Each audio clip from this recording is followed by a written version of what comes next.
With just over a month to go until the November 2025 budget, speculation is rife about potential changes to pension tax relief, and in particular, a limit or indeed abolition of the right to take 25% of your pension pot tax free. So, for this week's column for This Is Money, I respond to a reader concerned that this might happen who has a particular question, which is if it was announced in the budget, how quickly would it come into force? Could it even happen on budget day so that if you hadn't accessed your cash before, it would be too late afterwards? Well, on the specifics of the timing issue, first of all, some budget changes do indeed happen immediately. The classic one would be when petrol duties were raised on budget day, and a chancellor would often say that unless you filled your tank by 6 o'clock that day, you'd have to pay the new rate.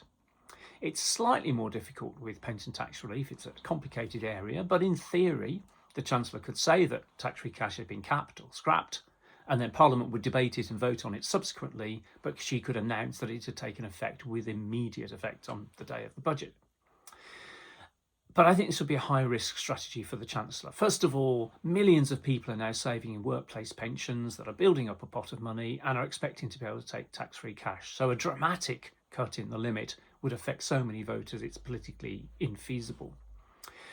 If there was a lower cap, so at the moment you can take out just over £250,000 tax-free, that could be reduced, say, to £100,000, which wouldn't affect small savers, but would still affect plenty of people who'd planned to use their tax-free cash, say, to pay off a mortgage or something else. And it would be seen as deeply unfair if that came in overnight. So what would probably happen is that the Chancellor introduced some sort of transitional protection, some sort of way of protecting people for whom they just had insufficient notice of the change.